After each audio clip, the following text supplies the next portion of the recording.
Hey everybody, this is Vic, and welcome to Rico Frito. Today we're going to be doing an illustration about a slasher. You know those movies that everyone enjoys watching. You might have a favorite or not, or not. But I believe that the majority of you do. Slasher movies have an interesting part of my life. I've watched quite a few. I mean, current one that I could think of, like Scream. That's a classic right there. Scream, influential type of a movie that came out several years back, and many people enjoy it. But it's based on the same tropes of all slasher films. Basically, at the very end, there's this group of, I'm jumping the gun as usual. As usually, it's a group of friends, and they encounter a let's say a killer, supernatural entity, and they get slaughtered one by one until the last one, which usually it's a girl, on a rare occasion a guy, but usually it's a girl, and the girl is the more pure of the whole group. She's like the virgin stereotype, the goody two-shoe type, and she's like trying to escape the guy, so she does her damnedest to escape, and she's going through all that craziness throughout the whole film. I mean, and the majority of the audience roots for her. I mean, they truly want her to survive the encounter. I mean, the slasher is like some sort of force of nature that wants to end the girl. And eventually, at the end of the movie, the girl survives, but unfortunately, with complications, depending on what type of a movie we're going with. Usually, it's never a really happy ending, but it's like It's basically I survived this.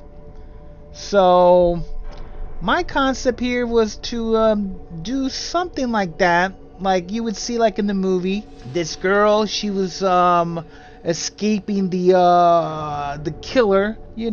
She goes down this dark hallway, and now she's like, her back's against the wall, and she's like horrified that the killer is coming closer and closer, and she doesn't know what she's going to do next.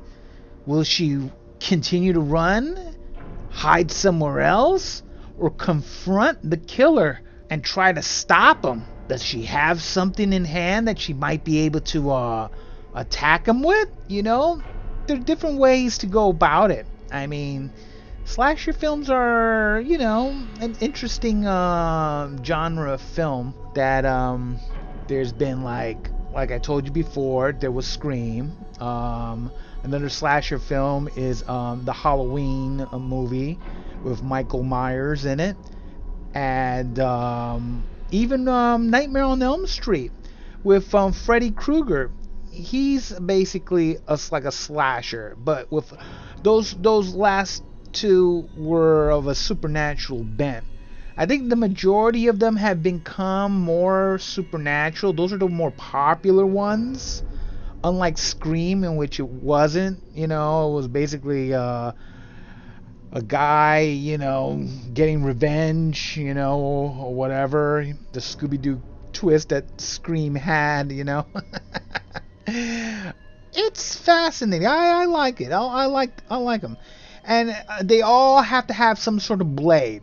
I mean, Jason Voorhees from the Friday the 13th series, he had the machete. I kind of loosely based my guy, my slasher creature off of him a bit. kind of like from the original one, from the very first one, and before he donned the hockey mask. So I try to go somewhat with that. And yeah. And then we have, Freddy Krueger from the Nightmare on Elm Street series, and he has, finger blades, and also with the Halloween series, Michael Myers, with he also has a sharp object in hand, and they proved interesting, I think.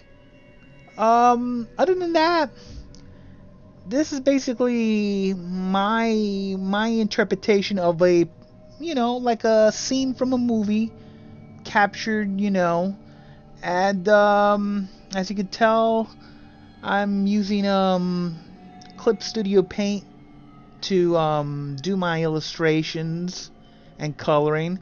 I would say I'm a master with and coloring, but I it's tough sometimes for me to color. I don't know why.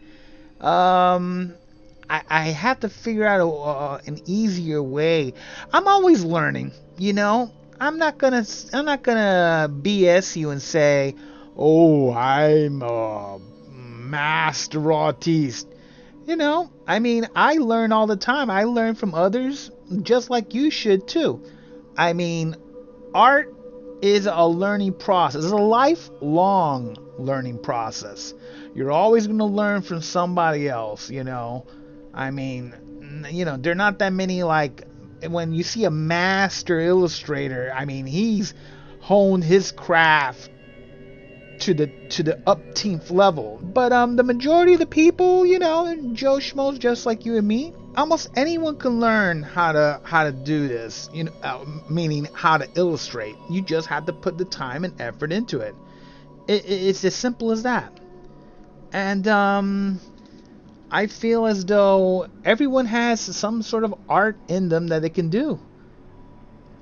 So, other than that, I'm learning all the time. I look at other people's illustrations and drawings, and I get inspired by it. And I never try to copy, nor do I mimic anybody else. But other than that, that's it. So everybody, I hope everyone has a fantastic day. Thanks for my incoherent rambling, and I'll see you next time.